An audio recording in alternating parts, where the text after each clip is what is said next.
Welcome to Startup TV Boston. My name is Michael McCarthy. Vinod Parmeshwar. And my name is Alex Lamb. Welcome, Alex. Startup TV Boston was started about 3 years ago in response to some of my Harvard students in the Entrepreneurship and Innovation class. At the end of the semester, when they had their final exam, which was basically making a new startup, some of them felt a little let down that there was no other place to go because the class had ended. I ended up starting Startup TV Boston so that I could interview the students, tape their pitch so that they could then email that pitch to venture capitalists around the world and possibly get funding. And that is where Startup TV Boston started, and now we're having more of a twist into social entrepreneurship, and this is where Vinod Parmeshwar comes in. Vinod, would you care to tell us a little bit about yourself? Yeah. Hi, I'm glad to be here, Vinod Parmeshwar, and I've been involved in the startup space for a number of years now, mostly as a mentor and a judge at many different accelerators and events here at Tufts, at MIT, at the Hult Prize, and also a couple of others. And I essentially like the aspect of helping aspiring social change agents like you who are trying to use various business models to help disrupt things and provide some value-added products that people have not thought about. And so I like to help them in whichever way I can in terms of helping them go to scale. So Alex, this summer you were part of an MIT program. Could you tell us a little bit about that? So the program is called MIT Launch. It is run at MIT. So the program is 4 weeks long, and within the 4 weeks you start your own company with a few other co-founders. And throughout the 4 weeks you also learn kind of the basics and the foundations of entrepreneurship. So you learn how to do finances, you learn how to kind of market your product, how to kind of do research on it, on if there's actually a problem that you're solving. So it's a great program for high school students. It's only for high school students, and I definitely recommend it. Now, where do you live? Where are you from? I'm from Hong Kong. I was born there. I grew up there. I live there right now. You speak phenomenal English. Thank you. Thank you. Why don't you take lessons? Is this your first time coming to Boston? No, this is not. I came. I have some family in Boston, so I've been here before. Excellent. So, how did you get selected? What is the selection process for Launch? Mm-hmm. So Launch is a very competitive program. I think this year it was a 12% admissions rate, acceptance rate, and really the process is quite simple. You fill out all your basic information and you create a video about yourself. Now this video is I think a minute to a minute and a half long, and you basically talk about yourself and your interests, and really why you want to be an entrepreneur, like what drives you, what you're really passionate about especially for entrepreneurship. So we have plenty of time. Can you give us the 60-second, what was basically in your video that got you accepted? Oh, so my video, I talked about my 4 main passions. So I talked about how I love basketball, robotics, an organization that I founded called Lay Up Your Dreams, which teaches kids how to play basketball. And I think the last one was a club called Entrepreneurs Exchange, which I am involved in. And so really, the video kind of went through how each of these things translate into how I kind of function, and really who I am, and why I want to be an entrepreneur. Excellent. So when did you come to Boston? Which session were you in? I was in session 1. Mm-hmm. So I came to Boston, I think early June. I had to miss a few days of school for it. So not too bad. And what year of high school are you in back in Hong Kong? I am currently a rising senior, so I just finished my junior year, 11th grade, so I'm moving on to 12th grade. Excellent. And did you have a business idea before you came to MIT? I had MIT, the launch made us kind of brainstorm a few ideas, but other than that, I really had no idea what I was about to do. So you came with passion and willingness? Of course, yeah. Excellent. And who is our other guest? Can you introduce? Oh. So this is Penny the Penguin. Hi, Penny. It's our first penguin on the show. Yes. Oh my God, we're expanding.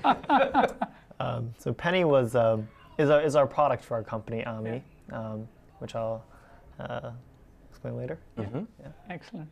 Well, welcome, Penny. think she might be talking to us, actually.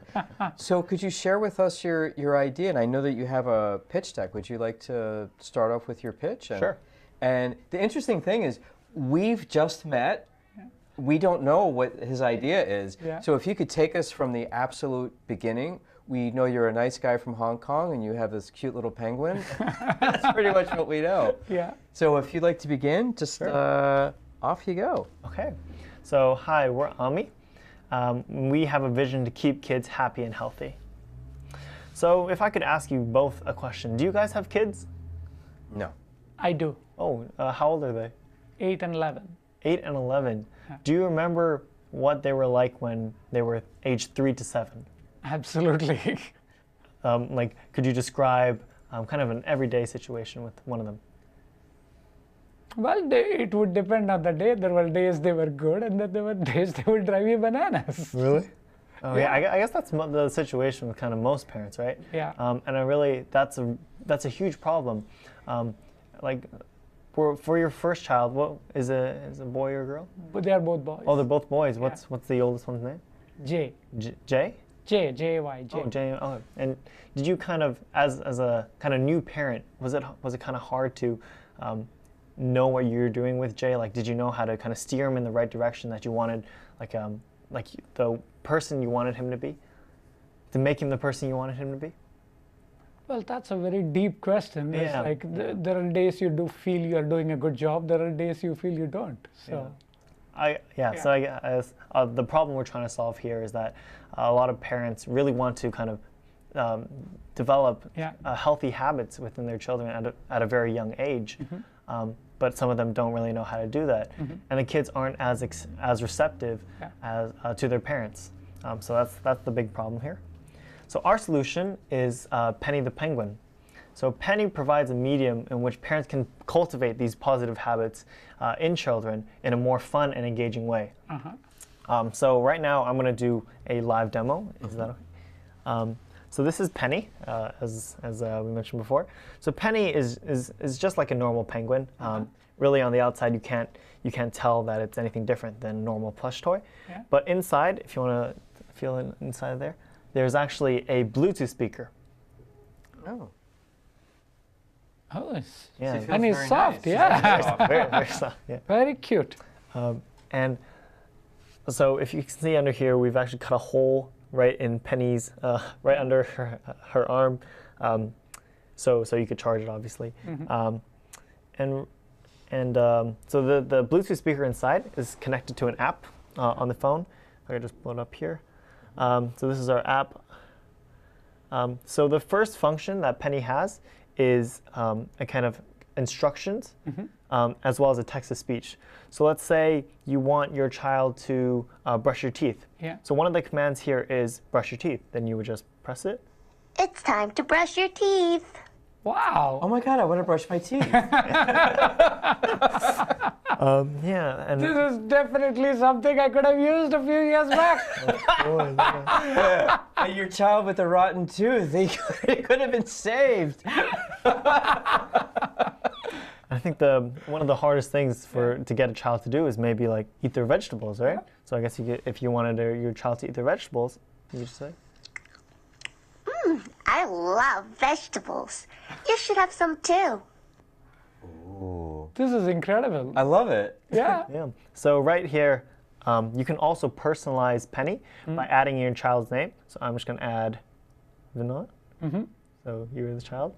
Yeah. And really, you can kind of personalize what you want Penny to say with these options. So you could say, "Hi, I'm Penny," or "Time to take a shower." Yeah. Even take your medicine, which is also a very difficult thing to make children do. Yeah. And something that we're trying to develop right now is a text-to-speech option. So you could put in whatever you want Penny to say. So if you want to just type in anything you want Penny to say, and press play, Penny will say it. We're still trying to develop this. And as soon as Michael types in something, you'll understand why. Yeah. Daddy is so smart and handsome. Yeah. You saw that coming, right? I thought he was going to say this show is great. Yeah. So I guess Penny's voice right there was kind of robotic. It doesn't really. It's not very. Like children don't want to listen to that voice. So we're trying to still develop that right now. But that's actually one of the main things we want to start to develop, just because it can be used in so many ways. Like if the child's not listening, you could just say, you could customize what you want to say and have the child listen to you. And we found that Penny was also very, Penny could also, Penny could also be given to teenagers to swear with this. Yeah, we found that was very big too. Oh yeah, using it off-label. Yeah, so that wasn't our original intention, but that was one of the functions of Penny. One of our second largest feature is the reminders part of Penny, and this really helps with ingraining those habits and responsibilities.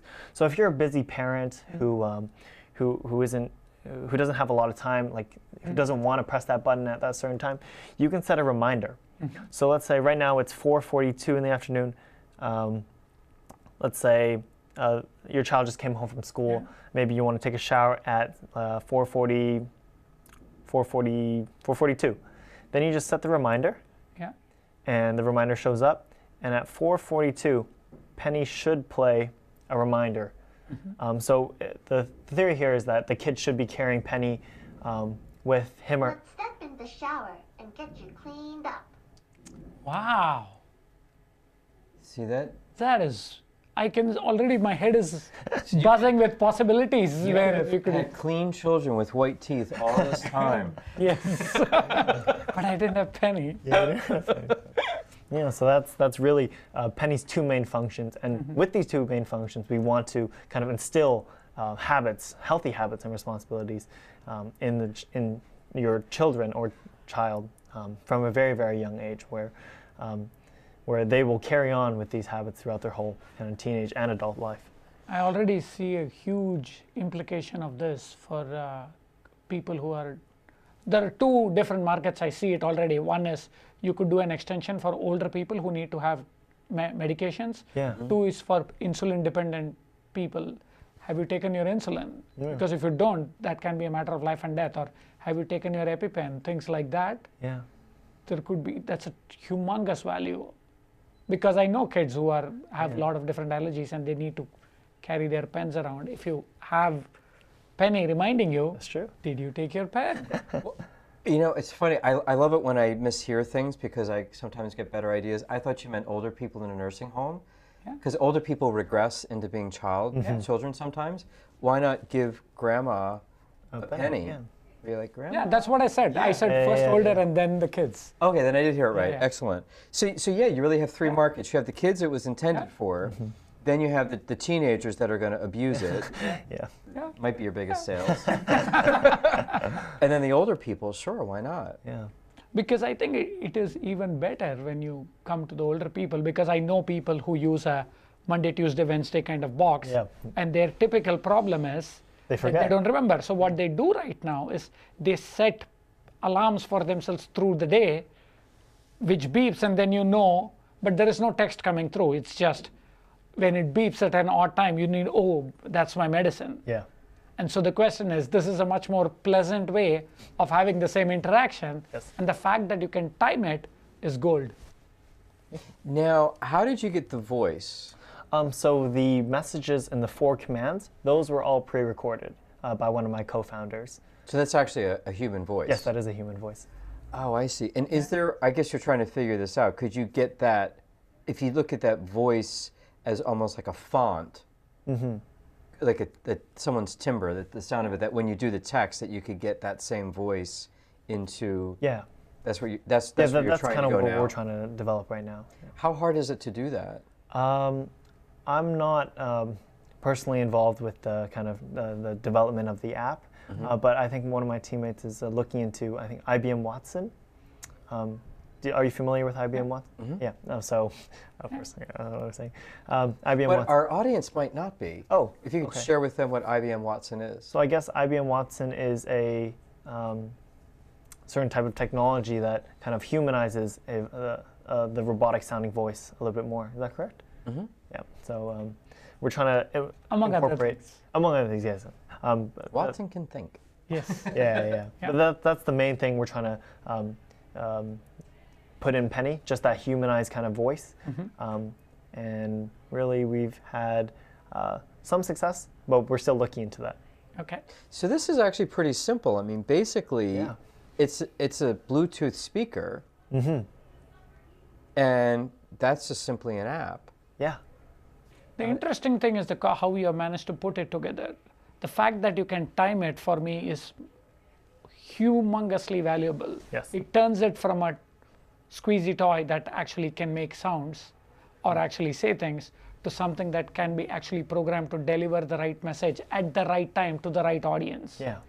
Which is a completely different order of magnitude of complexity, which is great.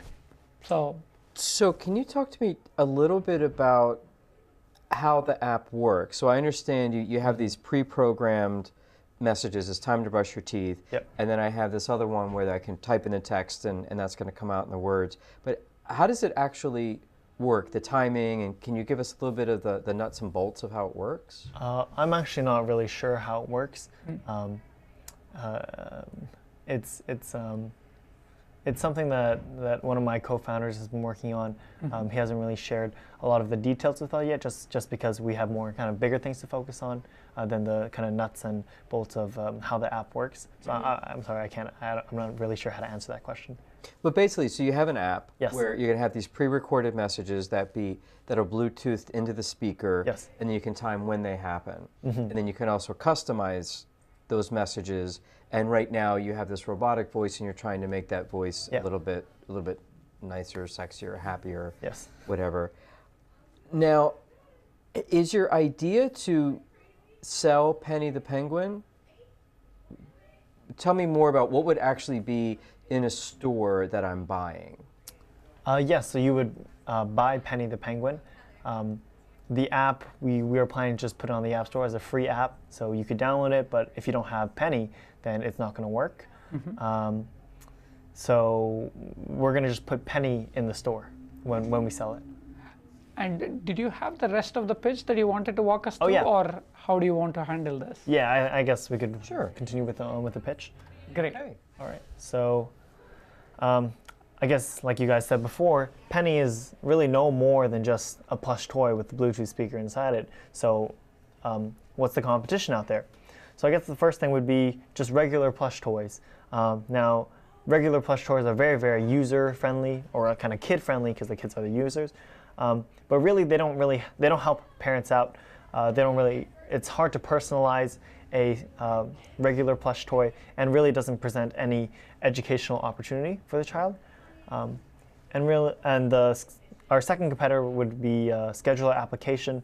That's very easily personalized, and it helps parents to help the child organize their schedule, but it's not very user-friendly in terms of how the kid sees the Scheduler application. So the kid may not be very happy about using it. It's not something a kid would use. And on top of that, it doesn't present any educational opportunity. I guess the closest thing to Penny would be other smart plush toys. So that's very, very easily personalized. But what we found through our primary market research is that other smart toys are so packed with technology that both the parent and the child aren't really sure how to navigate it. And since it's priced at a very, very high cost, as smart toys are, and it's reasonable because there's so much technology in there, a lot of the kids and parents found it hard to navigate these smart plush toys. And really, that's something that Penny doesn't do, just because it doesn't have, it's very, very simple. On the other hand, Penny does all of those things in terms of it is easily personalizable. You can program Penny, like even with putting your name in, to make Penny say that before any instruction. It is very, very kid friendly. It's basically a plush toy if the kid doesn't see anything else, and it helps parents for sure. And it presents some sort of educational opportunity. So one of the first commands that we gave Penny, it was sing your ABCs.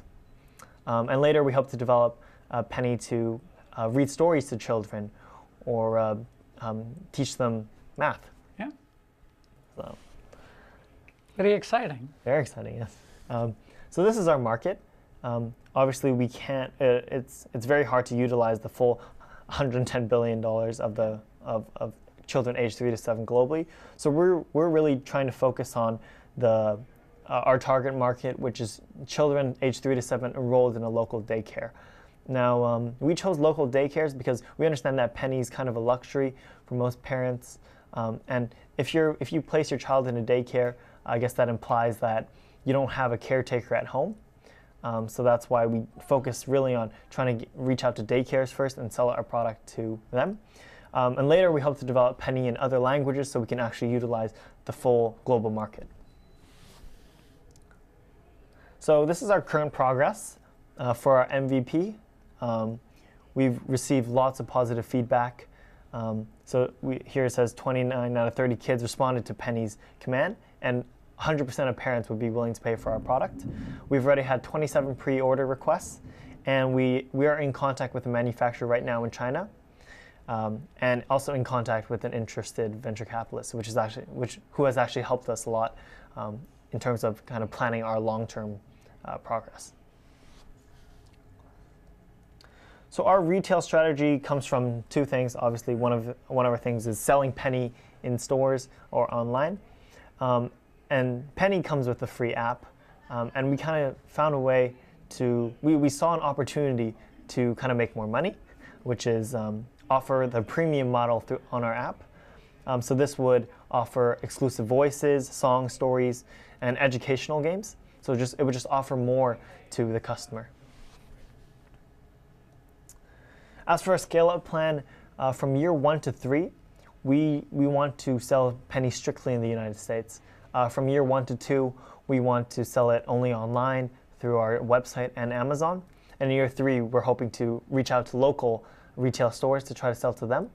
And in year 2 to 3, we want to use our profits from those years to fund research and development to make Penny have more languages on it, as well as kind of develop educational opportunities for other children.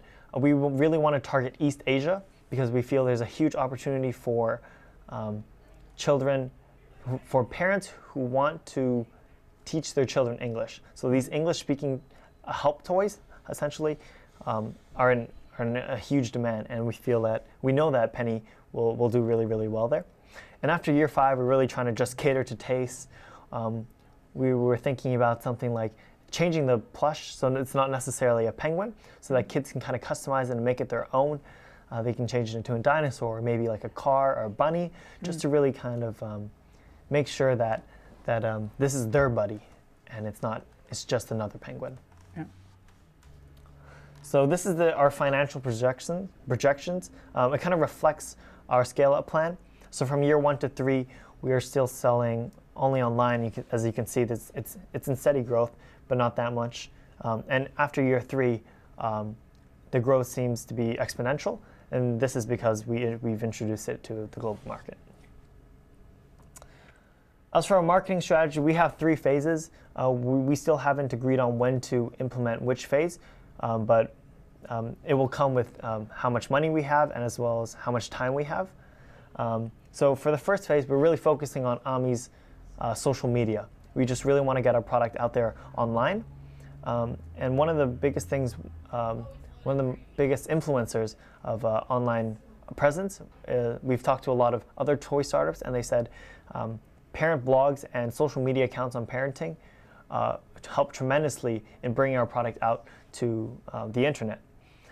We also want to start having our users generate their own content. For example, if we have a bunch of pennies, we could say, if you hashtag a picture with our penny, the top so-and-so, like 10 prizes, the top 10 pictures with the hashtag Penny the Penguin, or say hashtag AMI, receive some sort of prize. So that's also another way we're planning to get our product out there. And also, like any other kind of startup, we want to start a Kickstarter campaign. This will not only kind of bring in money for us, but also some publicity. And moving on to phase 2. Phase 2 comes with a lot more cash. So you have Google AdWords, Facebook and Instagram ads, which are obviously more expensive, but also a lot more effective in terms of kind of narrowing down our target market and honing in on those customers that we really, really want to reach out to.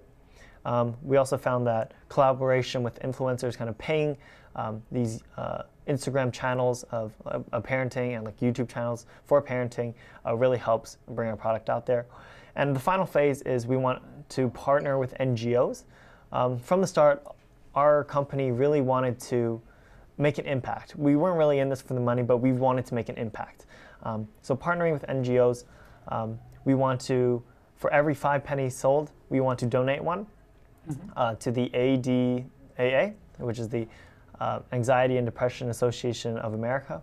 So like you said before, penny has a ton of uses. It doesn't have to be just used for helping parenting. So we want to donate pennies to the ADAA to help to serve as kind of a friend for many kids. Nice. Yeah. So this is our company structure. AMI has 5 co-founders in total. I'm one of them, and I am in charge of finances. And a lot of us, my co-founders and I, work really well together just because our skills are very complementary, and we kind of work together on certain things and kind of work by ourselves on certain things, but we always come together and kind of do a really good job. Good. So note for investors, we are in the process of becoming an LLC right now, and later we want to transition into a C Corp. For the first year, we will need $15,000, which we hope some of which we hope to be covered by our Kickstarter campaign. Now this $15,000 is mostly manufacturing, $10,000 coming from manufacturing just to get our product started. And as for an exit strategy, as an LLC, it kind of allows us to take in investments from accredited and non-accredited investors. So if an investor wants to pull out early, it gives us kind of liquidity to do that, to pay them back. All right, that's our slide. That's our pitch deck. I love it. Ah, I love it. wonderful. How much were you thinking of selling this for? That was actually one of the challenge questions I had wanted to ask you. So right now we are thinking of selling it for $50 per penny. And we weren't sure, because for our initial MVP testings, we asked how much parents want to pay for this, and 100% said they want to pay $20 or more. 50% said that they would pay $50, and 10% said they would pay $100. So we're not really sure where to price it at, especially because it's easy to say something, but when it really comes to kind of paying for our product, it's not as easy. So we're just wondering, like, what's a good pricing range? But for now, we've said like $50 is the right price. I think if we answer independently, because pricing is its own little magic. Yeah. And I think just asking a bunch of people, when you said how much should we charge, 50 popped in my head before you said 50. However, I am notorious for giving away the store. So that was my first reaction. My second reaction is wealthy people would pay money for that. Yeah. I would probably roll it out at $100. Oh. You could always discount it and lower the price. It's easier to go down on price than to go up. Yeah. I would probably start out at $100 or maybe more for the exclusive wealthy people who, my baby just needs to have only the best. Yeah. And once you get your early adopters, then you can come out with a less expensive model, or the price goes down. But I'm thinking start high. You'll only have a few sales, but you can certainly get the bugs out. Yeah. And you can always lower the price. That would be my thoughts. And I'm not the pricing expert, which is why I say ask a bunch of people, like Vinod. Ask Vinod. He might have a better idea. Vinod, what do you think? For me, it depends on your overall promotion strategy. So if you're trying to promote it as the Christmas gift of the year, this I'm saying because you said you will start off in the US for the first few years. Yes. So if the Christmas gift of the year can always go for a few $100s. And the thing is, you can only position it as such if you have managed to create enough buzz around that, which is the only scenario in which I would price it above 100. In most other cases, I would try to keep it below, because if you are going to go above 100, then you need to be very, very sure that your product is absolutely top notch and you have already ironed out all the bugs. Okay. Otherwise, the negative publicity will finish you up. Yeah. You're not going to get a second chance to say, okay, great. So for me, it depends on that. And the thing is, when you say using the freemium model, but using the same thing here. So you can get an entry-level product for like 75, 50. And if you want more sophisticated products which are more programmable, depending on what price you're pricing your app online and the subscription there, you could have a more sophisticated version here too. Okay. Yeah. So I would look at it in tandem. So it would depend on your products, your plans for diversifying your product range, which could involve a penny, or like you said, it could go into a bunny or a giraffe, or whatever is appropriate, and whether that represents an evolution in terms of greater sophistication of the product. And so consequently, is your market strategy enter low with a simple product and then move on to a higher, more sophisticated product? Or is it like Michael said, you bring them in high and then discount the heck out of it? So it could go either ways, but the question is like, how do you want to do it? The other thing I would be careful about is, and because this has happened with other people I've worked with, it's like when you go to on Kickstarter and stuff, please make sure that whatever you're working on is appropriately patented, because there are enough people who are working in China, which has got a developed ecosystem for both electronics and toys, and they look at what is gaining steam on Kickstarter, and before the Kickstarter people reach their amount and get to the market, they have already produced it and brought it to the market. You can get ripped off. So you have to be extremely quick about it and only put it on Kickstarter once you know that you just need that little bit to push you over, as opposed to as opposed to a marketing strategy. Yes. Okay. Here's another reason why not to do Kickstarter, and Vinod's right. You may just be giving someone in China or anybody a great idea that they can steal. Yeah. And even if you have patent protection, I hope you have a lot of money to sue them. And then even if you get that, I hope you know how to navigate those courts in that country. Yeah. And even if you do that and you get a judgment in your favor, I hope you know how to collect the money. So it's a nightmare. The other one, I've met someone who won a Kickstarter campaign when I had a food company, and I congratulated her, and she was not happy. And I said, why? You don't look happy with your Kickstarter win. Yeah. She said, well, first off, the fees were huge. For Kickstarter. There are a lot of fees that come out, but what really made her angry was Kickstarter did not bring her strangers that bought her product. It was her contact list. She said, in hindsight, I should have done my own private Kickstarter. And that's what I would probably suggest you do in the beginning. You go around to your own friends network, and family, friends and family, and say, hey, it's summertime. In about 4 or 5 months, it's going to be Christmas time. Do you want to order a penny? Okay.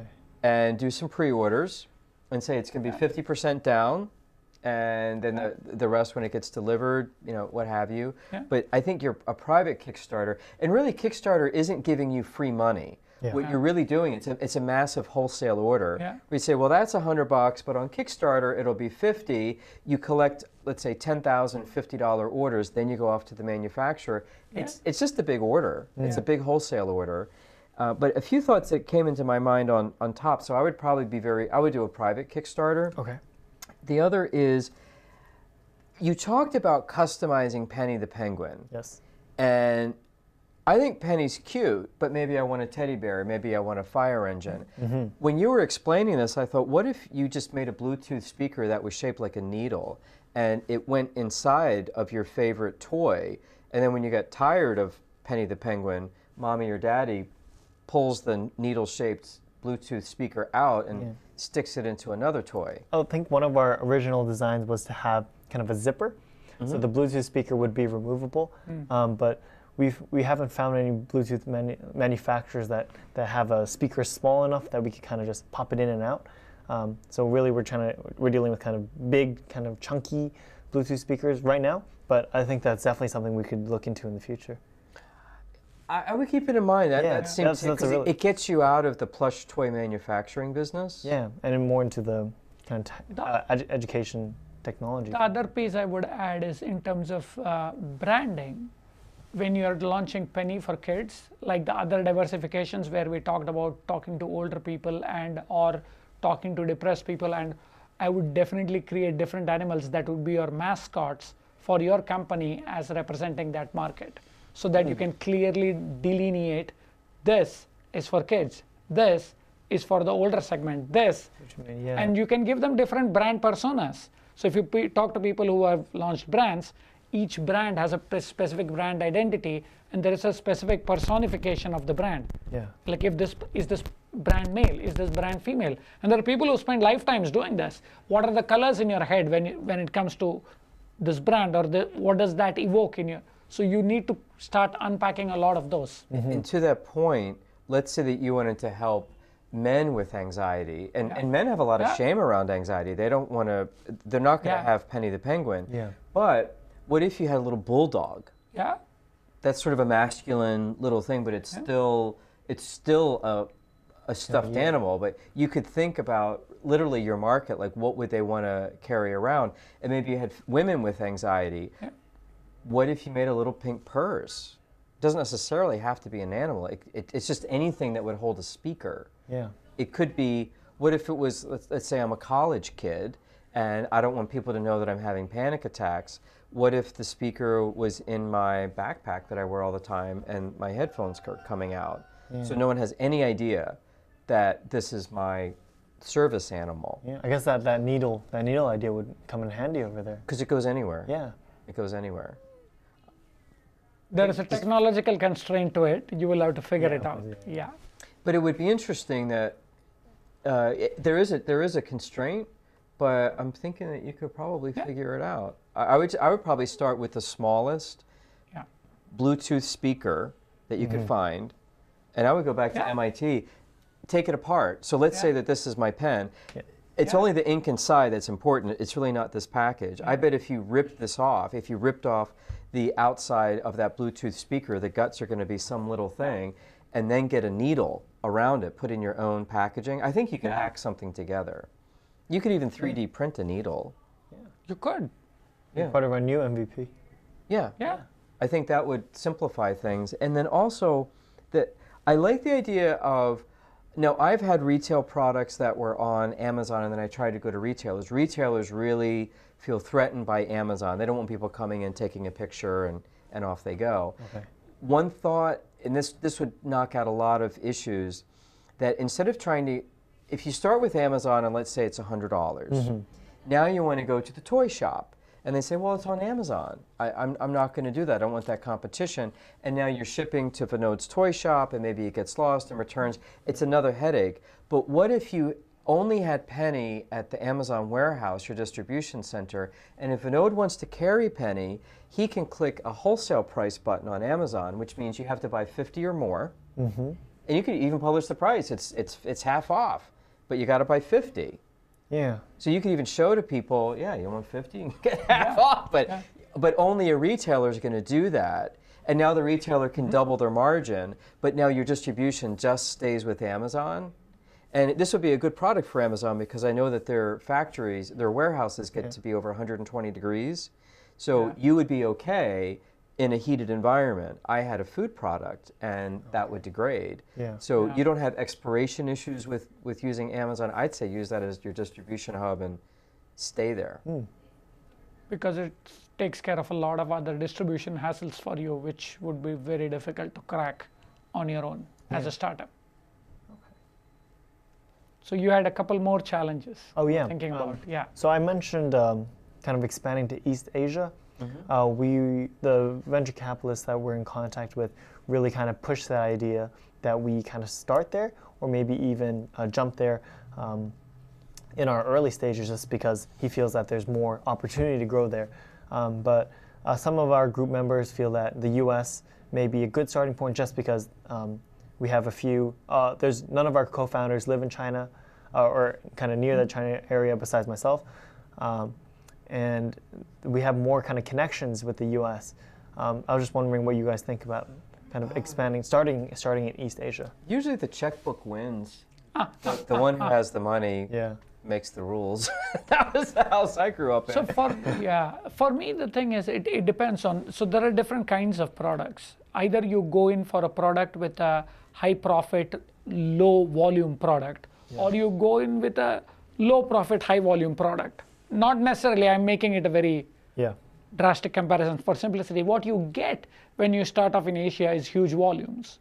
So if volume is crucial for your product to be successful, yes, that's a great idea. The other flip side of it is like if you're starting in the US, you're not going to get the volume. So if you are talking to a VC, how are you going to demonstrate to them that you have the fastest, most efficient path to profitability? The reason they are pushing you over there is because then your payback period is shorter. They can realize their investments in you faster. Whereas if you start off in the US, it is going to take you longer to repay the money back. So it's a risk-reward framework they are using. So it's just business. Yeah. Another thing to consider, let's say that I'm the venture capitalist. And I think you have a great idea, but you're high school kids. So I have more experience, I know more, I have more money, I think this is in your best interest. One thing a venture capitalist really likes to see with the people they work with is that they're coachable. I would be very upset if someone didn't listen to me, who said, hi, I'd love your money, but no, we're not going to do the Asia idea. We're going to do the US because we think we know more. I might get upset with that. But if you listened to me and you came to East Asia and it didn't work out, I can only blame myself, not you. So if you push on America, he may pull his funding because you don't listen. Maybe he knows more than you do, because he's probably not going to give you the equal respect because of the age.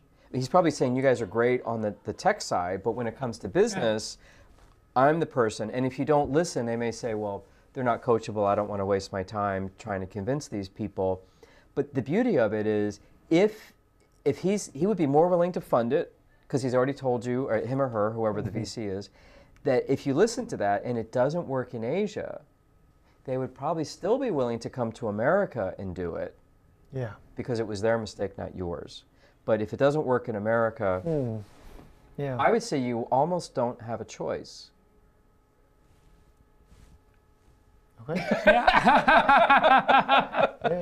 I guess there's no really harm in that, just because like year 1 and 2, we're just going to be selling through our website anyways. So I guess pushing out to retail in China, there's no really downside to that, right? There is no downside. In fact, if you are smart about it, depending on the kind of network you build and with whether you are focusing exclusively on toy shops, or are you focusing on a specific kind of retailer, you could make huge amounts of inroads. So if you get like a big supermarket chain which has got a toy outlet in the chain, you could go to humongous volumes even before you blink, like that. And these are markets where people have a lot of disposable income. So there are a lot of products I know, for example, which actually sell at a premium in India and China in the urban markets than they do here. It sells at a higher price point, primarily because it is valued more and people are willing to spend more. It might seem very odd, but it is happening already with a variety of different products.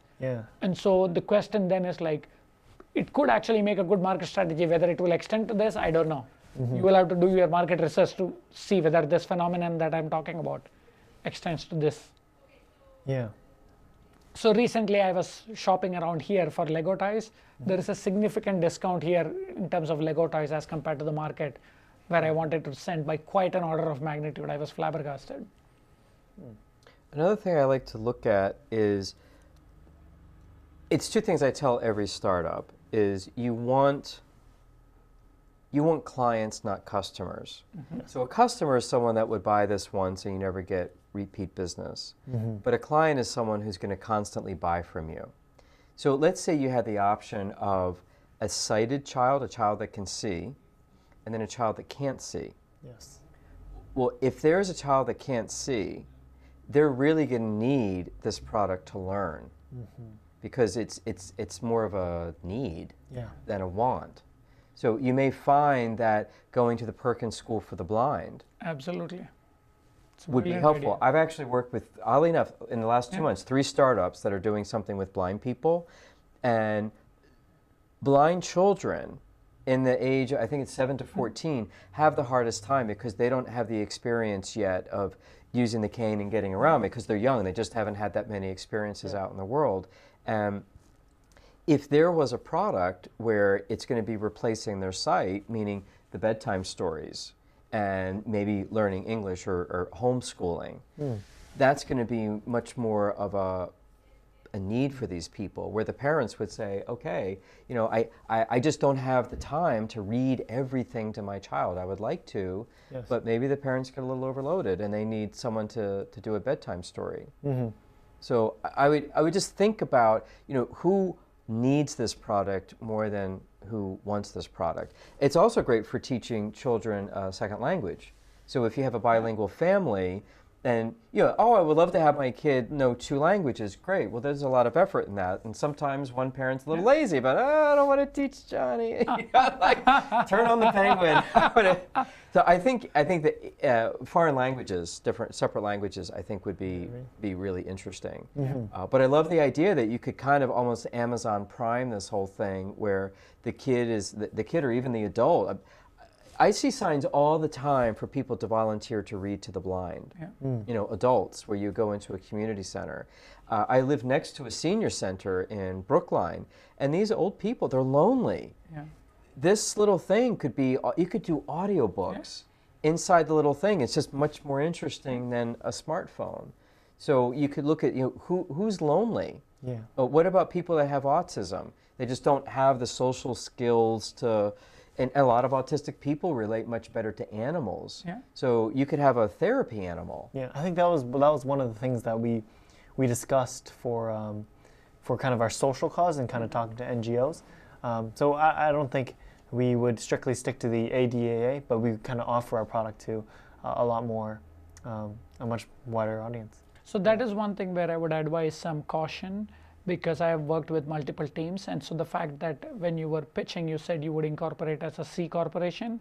And the fact that you would be putting some money with the ADA and you have a social bent is good, but then your shareholders can legitimately claim that that is not an appropriate use of the organization's resources. So you should think about a B Corp and whether that is a more appropriate legal form for your firm. Because then you have a legal obligation mandated within the constitution of your organization that what you are doing has to have positive social impact. It is not just an afterthought depending on who is in charge at that point in time. And then it again depends about how important that piece is to all of you as co-founders. You don't have to go down that road, but if you want to go down that road, then this ensures that in the future, if somebody is backsliding or having a change of mind, that it doesn't tank the entire enterprise. So let's go back to the China manufacturing. I'm nervous that you're going to get ripped off. So I would like to prevent that from happening.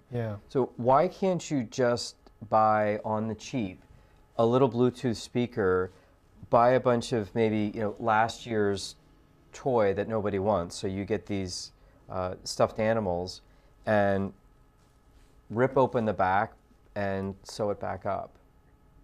I think that was one of our initial ideas, but we found that a lot of Bluetooth speakers had to be charged and would run out of battery quite fast if you just left them on the whole day.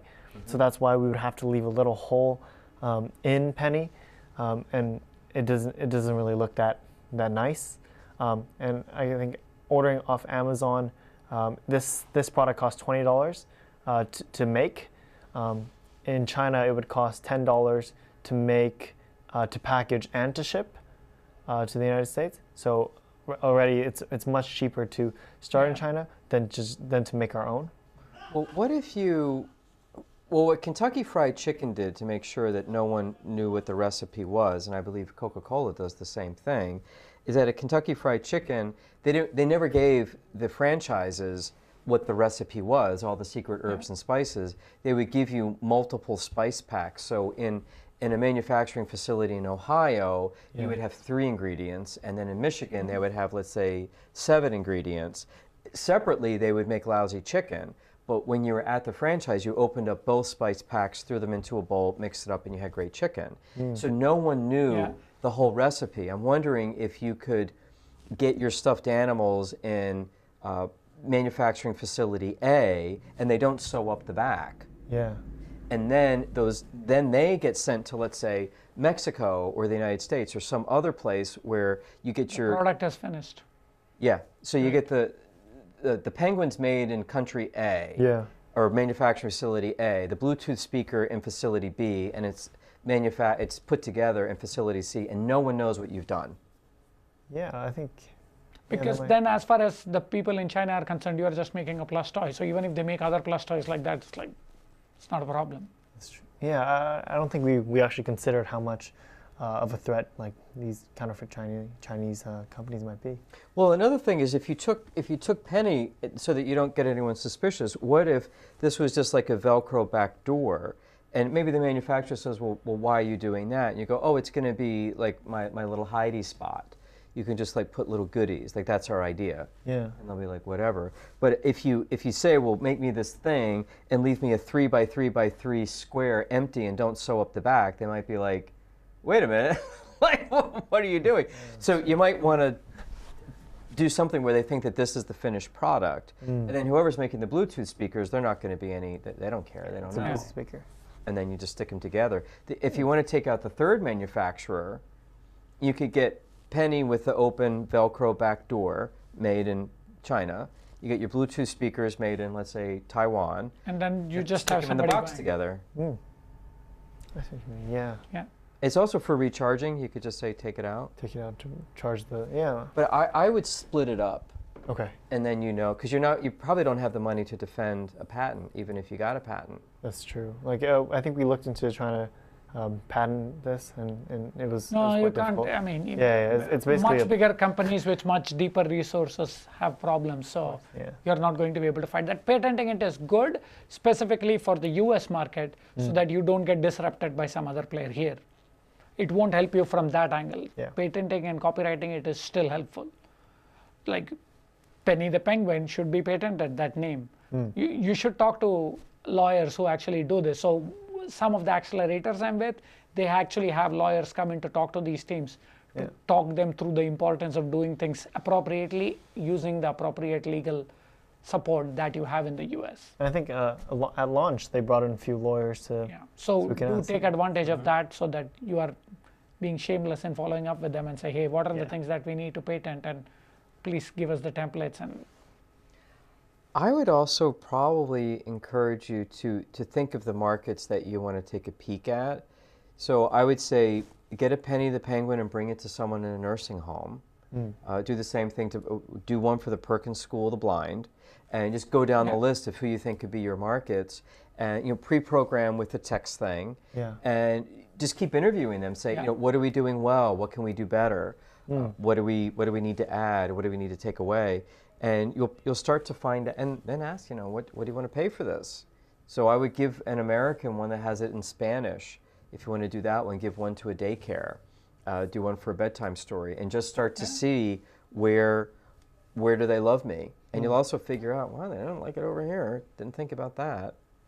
Okay. But you really won't know until you try it. Yeah. But you will be surprised at how well you do in some market that you're like, I never thought about that. doing small scale, low cost pilots is key Yeah. to then getting the feedback you need. Yeah, So like even that will be today. very important. Even today, I didn't realize how much of a market we might have for elderly people. Yeah. Yeah. Interestingly enough, the largest elderly population is Japan. It's about 25%. And I was in Japan giving a speech last July, and their culture is much different than the United States. They highly regard the elderly. They don't want to warehouse them in nursing homes. And there was actually a community effort when I was in Japan where they were trying to get the community together, where if someone wandered on the street into a store and they were clearly suffering from Alzheimer's, they didn't know where they were, that they wouldn't just be left off to wander again. It would be more of a neighborhood thing where they could contact someone, and that someone would pick them up, take care of them, bring them where they need to go. And I bet you I know Japan's working on robots for the elderly to do the things that caregivers don't want to do. But I would think bedtime stories, reminding them of the medicine. If your VC guy is saying East Asia, ask him what he thinks about the elderly in Japan. Okay. They have money. Yeah. And if they don't, their guilty children do. Yeah. No, the other thing is for people in that segment, they do have money to spend on products that they feel meet their needs. Yeah. So it's much less of a hard sell in terms of your earlier pricing dilemma. And so there you don't even go with the basic product, you go with a more sophisticated product. Give me another idea. What if you could get insurance to cover this, if it was for medicine reminders? Because imagine if I don't take my medicine and I'm elderly, and something bad happens to me, I don't die, but something worse could happen. I get sent to the hospital, someone's paying for that. Creates a strain on the system. Strain on the system because now someone has to take care of me for 3 days because I didn't take my pill. I could see an insurance company saying, yeah, we'll buy a Penny the Penguin because we don't want to pay the... It's $1,000 to do an ambulance ride in Boston from point A to point B. So Penny pays for herself 10 times over just by saving a 911 call. Yes. Yeah. It's like how certain forward or progressive companies provide Fitbits to employees. They just buy it in bulk at a discounted rate and just give it to the staff. Oh. Yeah, yeah. Something to think about. Yeah, I would encourage you to think about who needs this, not who wants this. Yeah. Okay. And that would probably be, because then they're going to be buying it forever. And I love the idea of doing almost an Amazon Prime kind of model that for $10 a month, you can have every bedtime story in the world in any language. Just plug your kid in. And it's a much nicer way to plug your kid into a story than it is to plug them into a television or a video game. Yeah, that was one of the big things. Like we didn't want children to be kind of sucked into a lot of technology at a very young age. Yeah. So, yeah, I think that's I can see this being like particularly for the story. It's like my kids are big into audio books. Oh yeah. This will be a huge hit with them. Yeah, it would also. I wonder if you could also get earplugs so that when they're to occupy them in the back seat when they're driving. Because right now, I know there's car accidents with mothers who have 2 kids in the back and they turn around to tell them to be quiet. But if you plug them in and they're listening to a story, it's a lot quieter than the video games because they don't want to have the video games necessarily. Yeah. And it could be an educational story. So this could be, your traveling companion. The question then for you, it brings up a different question in my head, is like if for parents with multiple kids, can you manage 2 pennies or 3 pennies with one phone? That's a technical question. That's a technical I don't question. know. That is true. And on that note, this has been fun. I love Penny and I love your idea. I think it's great. Thank you. So what we would love to do is have you back on the show in a few months. If you contact us when you've hit some milestones, some progress. Okay. Or if you hit some speed bumps and you need some help again. But we want to have people back on the show every few months so that we can keep doing snapshots to make sure that you succeed. But it's a great idea. I think it can be a huge public service. And thanks for being on the show. Thank you. Thank you so much. Good luck. Thank you, everyone. And we'll see you next time. Take care.